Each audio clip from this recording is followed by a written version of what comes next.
इतने वक्त से मैडम ये सब कुछ छुपा क्यों रही थी? क्या ये सारा नाटक सिर्फ सिंपैथी गेन करने के लिए था? चलो, देर से ही सही पर सच सबके सामने आ ही गया। Welcome back to my channel earth mom Dehradun. Guys, channel में न्यू है तो प्लीज़ सब्सक्राइब करें और साथ ही साथ बेल नोटिफिकेशन ऑन कर दीजिए ताकि मैं जब भी कोई वीडियो डालूं आपको उसका नोटिफिकेशन तुरंत मिल जाए। So without further delay let's get start the video. So madam की प्री और post pregnancy journey, delivery journey तो आप सबने देखी ही है। इनफैक्ट अभी तक भी आप लोग देख ही रहे हैं, लेकिन हमेशा मैडम आपको अकेली ही सारी चीज़ों से डील करती हुई नजर आई। फैमिली के नाम पे इतनी लंबी चौड़ी लिस्ट होने के बावजूद मैडम के साथ कोई नज़र आया ही नहीं। उसके बाद से लोगों के सवाल पे सवाल, वीडियोस पे वीडियोस और रिएक्शन पे रिएक्शंस, सिर्फ इस चीज़ को कंसर्न में रखते हुए कि मैडम सब कुछ अकेले कर क्यों रही है, फैमिली के मेंबर्स आखिर है कहाँ, क्यों इस टाइम पे मैडम की कोई हेल्प नहीं कर रहा है। मैडम की हालत देख के लोगों ने क्वेश्चन उठाए, उनसे कंसर्न था। लोगों को खुद भी ये सब अच्छा नहीं लग रहा था कि मैडम इस जर्नी में अकेले क्यों तो दोस्तों, धीरे धीरे ना उस जर्नी की और उन सब चीज़ों की सच्चाई हमारे सामने खुलती हुई नज़र आ रही है। जी हाँ, जैसे कि आप जानते ही हो कि मैडम की प्रेगनेंसी के टाइम से ही मैडम की मम्मी को शिफ्ट करा दिया गया था मुंबई में। तो वहीं पे शायद हम लोगों को समझ जाना चाहिए था कि मैडम की मम्मी अपनी बेटी के लिए बहुत ज़्यादा कंसर्न है, इसीलिए अपनी नेटिव प्लेस छोड़ के, उस जगह को छोड़ के जहाँ पे उनके सारे रिश्तेदार रहते हैं, उन्होंने मुंबई में आने का फ़ैसला लिया सिर्फ और सिर्फ अपनी बेटी के प्यार में। लेकिन उसके बावजूद इनकी मम्मी का कहीं पे भी कोई कंट्रीब्यूशन ड्यूरिंग प्रेगनेंसी और पोस्ट डिलीवरी भी नहीं नज़र आया। क्यों? आखिर क्यों? क्योंकि दोस्तों, वो सब फुटेज हमें दिखाई ही नहीं गई, क्योंकि मैडम को अटेंशन लेने का इतना शौक है, अपने आप को सुपर वुमेन दिखाने का इतना शौक है कि उसके लिए ये किसी को भी नेगेटिव पोर्ट्रे करवा सकती हैं। जी हाँ, वरना मैं यही सोचूं कि जो मम्मी अपना सारा घर फ्लैट छोड़ के मुंबई शिफ्ट हो गई, अपनी बेटी के लिए तो हुई, तो वो बेटी की जर्नी में नज़र क्यों नहीं आ रही है? तो दोस्तों, हम सब लोग ये कैसे भूल गए कि ये वही मैडम है जिन्होंने 1 मिनट भी नहीं लगाया था अपनी मदर और फादर की जर्नी को एक डार्क लाइफ बताने में, अपने डार्क सीक्रेट्स बोलने में। इन्होंने 1 मिनट नहीं लगाया अपनी मम्मी पापा की परवरिश को पॉइंट आउट करने में।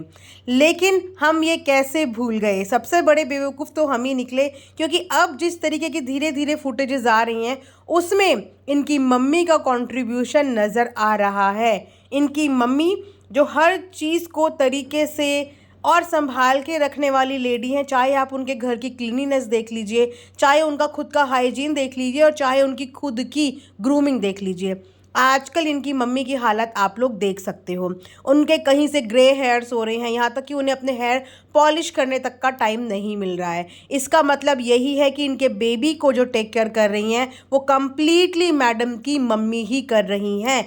लेकिन मैडम ने अपनी मम्मी को दिखाया ही नहीं था। इतने सारे व्लॉग्स में मैडम ने लोगों को बोलने दिया, क्वेश्चन करने दिया, क्योंकि मैडम को मज़े आ रहे थे कि लोग मैडम को सिंपैथी दे रहे हैं, मैडम के लिए कंसर्न जता रहे हैं। इसीलिए मैडम हमेशा उसी टी शर्ट, उसी दुपट्टे और वैसे ही बिखरे हुए हेयर्स में हम सबको नज़र आती थी। लेकिन अभी पास कुछ व्लॉग से ना चीज़ें थोड़ी सी ट्रांसपेरेंट होनी शुरू हो गई है, क्योंकि इनकी मम्मी की हालत दिख रही है। जिस तरीके से वो बच्चा अपनी नानी की लैप में कंफर्टेबल है, एक बच्चा किसी की गोद में तभी कंफर्टेबल हो सकता है जब उसको उस गोद की आदत हो। तो ये सब देख के समझ में आ गया कि इनकी नानी सिर्फ गायब की गई थी, गायब हुई नहीं थी। वो बैक ऑफ द कैमरा इनके बेबी को संभाल रही हैं और अभी तक सिर्फ वही संभाल रही हैं। और ऊपर से मैडम को बड़ा मज़ा आता है डिस्टर्ब करने में बेबी को। उनके लिए ये चीज़ें फ़न है, क्योंकि जो इंसान बच्चे को सुलाता है ना, उसको पता होता है कि कितना स्ट्रगल होता है एक बच्चे को इतनी देर तक हिलाते रहना और फिर उसको सुलाना। अभी कल के व्लॉग में मैडम ने खुद कितनी कोशिश की थी और मैडम के बच्चे को सुलाते सुलाते पसीने छूटने लगे थे। लेकिन जब ये काम इनकी मम्मी करती हैं तब मैडम को बड़ा मज़ा आता है अपने बेबी को डिस्टर्ब करने में। वाओ, कितनी अच्छी हैं ये मैडम। बाकी सब चीज़ें ठीक है, लेकिन बस एक चीज़ मुझे समझ में नहीं आई कि ससुराल वालों ने आज तक इन मैडम के लिए कुछ नहीं किया। उसके बावजूद इन मैडम की ज़ुबान उनकी तारीफ़ें करते हुए थकती नहीं है। आप इनके कोई भी इंटरव्यूज़ उठा के देख लीजिए, कहीं पे भी कोई पॉडकास्ट देख लीजिए जहाँ पे इन्होंने उनकी तारीफ़ ना की हो।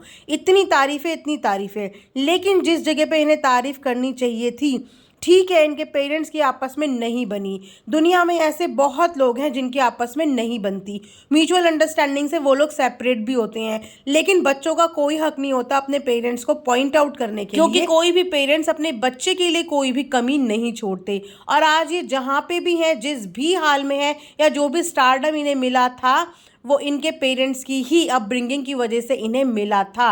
अगर वो इनको उस प्रॉपर तरीके की एजुकेशन ना देते, इनको पाल के बड़ा ना करते, तो क्या आज ये इतनी ऐशो आराम की ज़िंदगी जी पाती? पेरेंट्स को क्रेडिट देना तो छोड़िए, पेरेंट्स की रिस्पेक्ट तक नहीं करती हैं, लेकिन अपने सगे खुद के ब्लड रिलेशन को ये कभी भी प्यार से ना देखती हैं, ना ही उनकी कभी तारीफ करती हैं।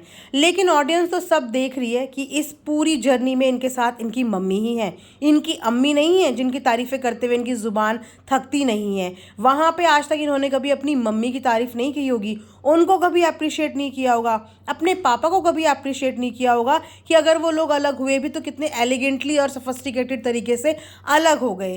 कोई कलेश नहीं किया, इनकी तरह कोई बवाल नहीं हुआ सोशल प्लेटफॉर्म पे, और किसी ने किसी को डिच नहीं किया। ठीक है, अपने ससुराल वालों की रिस्पेक्ट करना हर बहू का फ़र्ज़ भी होता है, और ये सब कुछ करना भी चाहिए, लेकिन उसके साथ साथ अपनी माता पिता की रिस्पेक्ट और डिग्निटी को मेंटेन करना, ये भी एक बेटी का फ़र्ज़ होता है, जो कहीं ना कहीं पिपिका मैडम पीछे छोड़ आई हैं। अपनी कन्वीनियंस के लिए इन्होंने अपनी मम्मी को बुला तो लिया, लेकिन अपनी मम्मी के ऊपर सोशल प्लेटफॉर्म पे इन्होंने सिर्फ लोगों से उंगलियां उठवाई। क्यों उनका स्ट्रगल इन्होंने अभी तक नहीं दिखाया?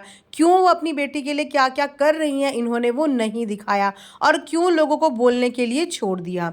सो आप समझ रहे हो, ये सब कुछ अटेंशन और अपनी सो कॉल्ड इमेज को बरकरार रखने के लिए किया गया था। जो टैग उन्हें दुनिया देती है, बेस्ट बहू, बेस्ट मदर, बेस्ट वुमेन, उस टैग के साथ ही कभी भी कॉम्प्रोमाइज़ नहीं कर सकती, भले ही वो पूरा का पूरा टैग सिर्फ फेक हो। वेल, अब सब कुछ क्लियर होता हुआ नज़र आ रहा है। काफ़ी सारे लोगों को आगे भी क्लैरिटी मिल जाएगी, और जिन्हें नहीं मिल रही है उनका हम कुछ कर नहीं सकते, लेकिन हाँ, हमारी आंखें हैं और हमारी ज़ुबान भी है, तो हम वीडियो में देख के जो एनालाइज करते हैं वो हम अपने मुंह से बोलने की हिम्मत भी कर लेते हैं। आई होप आप लोगों को रिएक्शन पसंद आया होगा, और कहीं ना कहीं आप लोगों ने भी ये सब चीज़ें एनालाइज ज़रूर की होंगी। कमेंट सेक्शन में ज़रूर बताना। Thanks for watching earth mom Dehradun.